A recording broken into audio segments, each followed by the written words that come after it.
Okay, guys, let's get started. Without any further ado, I guess everyone is here for the session today. Now, before we do so, a quick formal introduction on my end. My name is Mohammed Short. I will be your cybersecurity trainer for the entire duration of this course. And the course we are taking up today on a demo on is Certified Ethical Hacking version 13, the latest version of it. Now, this is the go-to course for people who want to get into the domain of cybersecurity. This course explains everything regarding cybersecurity and its fundamentals and the same tools that are used in the industry from the very scratch. Okay, so everything is covered from the very basics up to the advanced level, understanding how you work as a cybersecurity professional in a real-time scenario, in a real-time organization, okay, with the same exact tools that I use today. Okay, but before we get started with the demo, let me clarify this word called ethical hacking, because a lot of students have a misconception that hacking and ethical hacking are one and the same. Again, therefore, they are a bit scared to enter this domain, thinking that this is something illegal. Okay, but no, let me clarify what is hacking and let me clarify what is ethical hacking as well. Okay, now, again, before I start those definitions, does anyone have any questions also to clarify? Ritik, Sudhir, anything that you want to ask me before we get started? Well, assuming nothing as such, let's get started now. So when you talk about hacking, guys, this is the procedure of trying to gain access to information systems. Now, these information systems could be anything. They could be as small as a mobile phone or as big as a web application server or a database. Your hackers or again cyber criminals try to gain access to these devices without the permission or without the knowledge of the person or the organization owning those systems. Now, what I mean by gaining access is they have complete remote control of it. They can steal information from that device, they can destroy information on that device, or they can sell that information to other people over the internet. Okay. And this is usually performed by hackers for their own benefit, as mentioned. And sometimes hackers are so mischievous, they can even do it just for fun. Okay. Now, if hacking is such an illegal activity, why do we have a course called ethical hacking? How is this getting ethical in the first place? So, to define ethical hacking, this is the procedure of trying to find vulnerabilities. So, your job as a cybersecurity professional or an ethical hacker is to find loopholes or security flaws. These are very commonly known as vulnerabilities in the information systems. And once these vulnerabilities are found, you report it back to the organization because these are the same vulnerabilities which are utilized by the hackers or exploited by the hackers to gain access to your devices. So your job in ethical hacking is to find the vulnerabilities or the loopholes in the information systems. And this is done with the consent and with the knowledge of the organization owning those systems. Now, why do you do this? Why do you find the vulnerabilities? So that you can report it back to the company. And once these vulnerabilities are reported back, the company will apply the necessary security updates, or also commonly known as patches. Okay. And these patches help your organization stay secure and do not let any other hacker exploit those flaws anymore or cause any further cyber threats. Okay, so your job as an ethical hacker is to protect the organization from these hackers, from these cyber criminals, by finding the vulnerabilities first and reporting it back to the company so that they can apply the necessary security updates. Okay, that's what ethical hacking is. Okay, trying to attack the system itself and find the vulnerabilities, but not for again your personal benefit, but just to safeguard the organization from the cyber criminals. Okay. Now, depending on these definitions, we can categorize the types of hackers as well. There's someone known as a white hat hacker, a gray hat hacker, and a black hat hacker. Your black hat hackers are cyber criminals who perform hacking for their own benefit or just for fun without asking for consent. On the other end of the spectrum, we have white hat hackers, who are the cyber professionals who abide by the laws and policies of the company and they work for securing the company's infrastructure. Okay, also known as ethical hackers. Okay, and in between, there's a third mysterious category called gray hat hackers. Gray hat hackers are people who perform both hacking and ethical hacking at the same time. So these are people who don't ask for permission first, like a black hat hacker, but a bit sick today. But yeah, coming back to grey hat hackers, as mentioned, these are people who don't ask for permission first. Okay. But once they find the vulnerability, they report it back to the company like a white hat hacker. So here they're working both offensively and defensively at various stages. Okay. Hence they're called as grey hat hackers. So when they report the vulnerabilities back, there's a minor catch. They don't do it for free. They do it in return for a bounty. It's like they expect a reward in return for reporting that vulnerability rather than misusing it. Okay. So therefore they are called as bug bounty hunters, hunting for bugs in return for a bounty. Okay. And these are the three professional or again the so-called hackers that exist in the world today. Black hat, gray hat, and white hat. And now no matter what category of a hacker you take, these are the professional hackers who perform hacking or ethical hacking in a certain manner. They follow a certain procedure which gives them a very high success rate. And that procedure is called as cyber kill chain. Some organizations also refer to this as hacking cycle. So it's one and the same. Okay. To define cyber kill chain, this is the procedure that hackers follow in the world today to perform a successful cyber attack. Okay. And the knowledge of this procedure also allows cybersecurity professionals to understand how these attacks are being performed, to detect these attacks at the earliest stage possible, and prevent these threats at every level in the organization. Okay. So the procedure to attack or defend is very similar because once you know where the attack is initiating from, you would know the exact root cause of the vulnerability and you would know how to prevent that vulnerability from getting exploited. Okay. So your job in ethical hacking is to find these loopholes just like the hackers do and remediate them rather than misuse them. Okay. Excuse me. Right. And our entire course's agenda is understanding what the cyber kill chain is, what are the steps involved in it, and how do you perform that as a cybersecurity professional. Okay. Any questions or doubts up to this point? Anyone? Kritik. No, sir.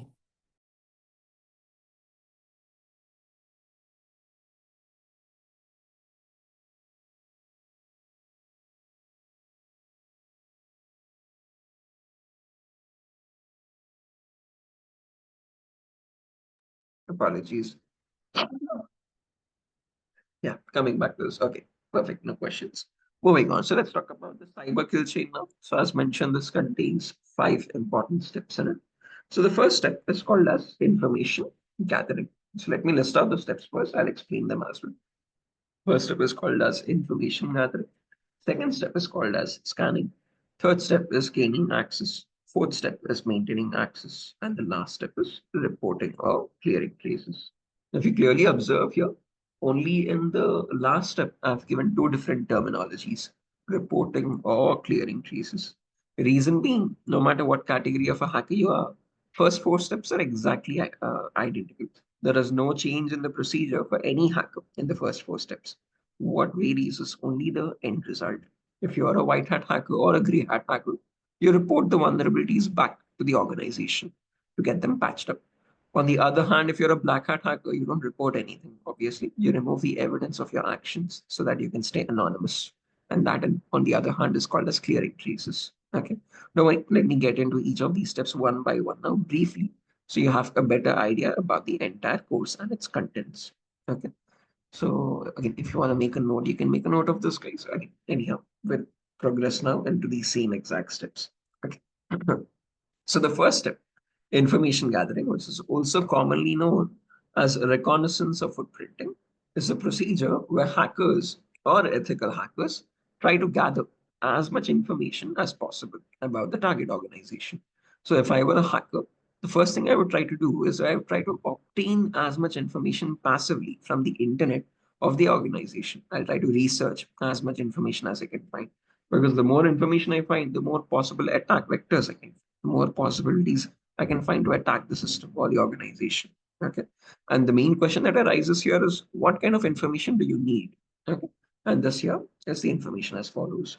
You need the IP addresses or the network blocks of the organization. You need the who's records, the DNS records, domains and subdomains, operating system information, employee details, contact numbers of the employees, email addresses of the employees, and usernames and passwords if they got leaked anywhere in online data breaches. Okay. Now, believe it or not, all of this information is readily available on the internet. The only thing is you need to know what those websites are, what those gold mines are from where you can pull out this information. Okay. So again, the main objective over here when you're performing information gathering is to gather as much data as possible about your target or your client. Okay. And the information required is pasted anyhow on the screen. You can make a note of it if required. Okay. And in the upcoming sessions, we'll practically be learning how do I obtain this data. Okay. So it's pretty simple, guys. You just need to know what those resources are from where you can obtain this information, because this information now will act as the input for the next phase. So the output of information gathering will be used as the input of the next phase, which is scanning. Okay.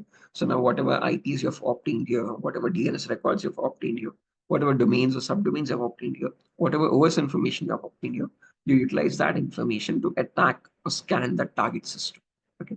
So next phase is called as scanning, which is also commonly known as enumeration. Oh, do I is someone noting down something, guys? Should I stay on the same slide? Any questions regarding this slide? Information gathering. No, sir. Perfect. Moving on to the next slide then.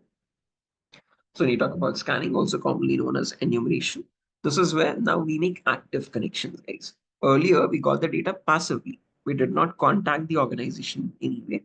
We got the information about the organization from third-party websites. Here in scanning now, we make direct aggressive connections with the target. So whatever IPs you've obtained in the earlier phase, whatever domains you've obtained, whatever subdomains you obtained, whatever email addresses you obtained, you now make direct, active, and aggressive connections on those and get some extra data. So that data obtained in scanning can be divided in three parts again. There's something called network scanning, port scanning, and vulnerability scanning. Network scanning is you figuring out in the target organization what devices are available. So what firewalls are they using? What servers are they using? What routers are they using? How many client operating system devices are there? So getting an internal network topology of their organization is network scanning. Once you know in that network, these are the so-and-so devices available. On those devices, you perform port scanning, figuring out what ports are open on those devices and what services or what applications are they using. And finally, after port scanning, you perform vulnerability scanning to figure out if any of those services or any of those applications has a loophole that you can attack on. During this phase, we'll be using two very important tools. One is called Nmap, which is network mapper.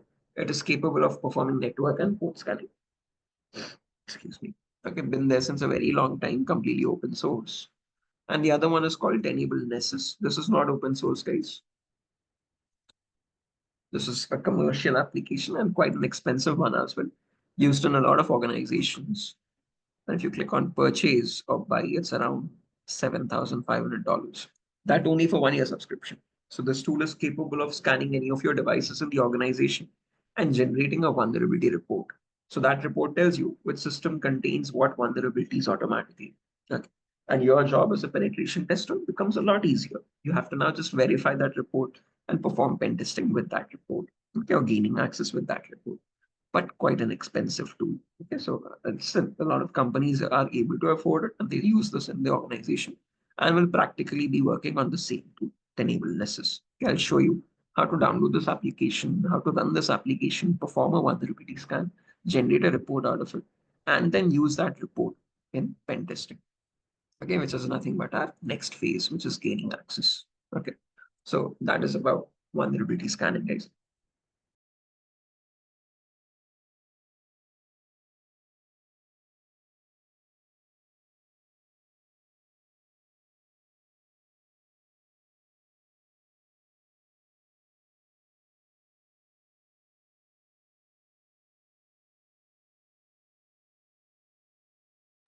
Excuse me. Apologies about that. Right. Coming back to this, so the next phase is gaining access, as mentioned. This is the phase where the real hacking occurs. Okay. So whatever vulnerabilities were found in the earlier phases are now utilized here to gain access to the target system or the network or any single application. Okay. One of the more important, I would say, modules of our entire course covers a vast variety of topics here, as you can notice. Okay. And the main agenda over here is you're trying to attack each and every single endpoint. So you're learning how do you attack systems, how do you use malware to attack any device, how do you attack networks, what are the common attacks that can run in a network. sniffing attack, man-in-the-middle attack, denial of service attack, hacking Wi-Fi routers, or social engineering. How do hackers create fake websites and perform phishing attacks? How do you attack web servers? How do you attack web applications on the front end? What are the different vulnerabilities that exist on web applications? SQL injection, cross-site scripting, broken authentication, file upload vulnerability. How do you attack firewalls or bypass firewalls or other security measures? How do you assess a vulnerability? So if you get a report from Nessus, how do you verify if the report is correct or not? How do you check every vulnerability? How do you attack on each vulnerability? How do you verify if it is true or a false positive? Okay. And how do you attack mobile phones and get remote connection to Android phones? So that is the main objective here. Basically, again, a brief overview, but again, it's a lot more in depth. And 70% of our course or 65% of our course is going to be on this module itself, trying to learn how to attack each and every endpoint and then secure that endpoint as well from those attacks. Okay. We talk about system security, network security, wireless security, web application security, web server security, firewall security, and mobile phone security. Possibly every single device in the organization. Okay. And then once we have learned how to attack and defend each of these devices, then the next part comes is maintaining access. How do you maintain persistent connections once you have attacked the system? So let's say if I've hacked your phone, even if you restart your phone, I should still be connected to you. That's called persistent connection. So we learn how do hackers try to maintain those persistent connections and perform other post-exploitation tasks, which means from your phone, can I attack other devices in your network? So that's a post-exploitation task, also commonly known as pivoting. Okay. So we learn how hackers perform that. Then finally, you have something called reporting or clearing traces, where as an ethical hacker, you report every single vulnerability to the organization, elaborate the loopholes, and also provide solutions to eradicate those loopholes. On the other hand, if you're a black hat hacker, you don't report anything. You remove the evidence of your actions. You delete the logs, you erase the evidence, and you hide your identity so you can be untraceable. And that is what black hat hackers or cyber criminals do. And we'll also learn how they perform that. What are the key factors to look for when something goes missing? What are the logs that go missing usually? Okay. So again, this course is going to run in two simple tracks. Firstly, you will learn how to perform hacking. How do you attack each and every single device? Secondly, you learn how do you defend your system from those same attacks as an ethical hacker. The course is for a duration of 35 days. We have classes from Monday to Friday. This was the first class actually. The demo started on Wednesday this time. And tomorrow we'll have the first class, the official class from the course, which is networking fundamentals. Okay, we'll be learning everything from scratch. So again, all the prerequisites for the course are included in the course itself. You don't need to learn anything from anywhere else. Okay. And please note, there is no programming language necessity for this course. We will do some scripting here or there, but again, not much in-depth of knowledge is required. I'll explain whatever scripts I use and whatever logic is used behind those scripts. Okay. But other than that, there's no programming language required at all. Okay. And yeah, again, as mentioned, all the prerequisites, networking, fundamentals, Linux commands, lab setup installation, all of this is included in the course itself. You don't need to learn anything before joining this course. Okay. And yeah, Monday to Friday, 1 hour session every day for 35 days or so. Okay. And yeah, for any fee structure details also, please contact the organization guys. I hope you have given the correct number when you have registered, because you'll be getting the link for the upcoming sessions, or it could be the same link or not. But you'll be getting the information regarding that link from that email and the phone number you registered with. Okay. So that's that for today's session, guys. If you have any questions, you can let me know. Ritik, Sudhir, apologies again. I'm a bit sick today, so unable to. Uh, Again, I might have rushed a bit. So sorry about that. But any questions or doubts, guys? No, sir. Perfect. So yeah, you can join tomorrow as well, guys. As mentioned, we have demos until Friday. So Thursday and Friday will take up the networking fundamentals class. That is going to also act as demos itself. Okay. But they are actual classes from the course itself. Okay. So yeah, please do join the session tomorrow as well without fail. Quite an important concept for cybersecurity. Okay. Bye-bye. Take care. See you tomorrow, guys.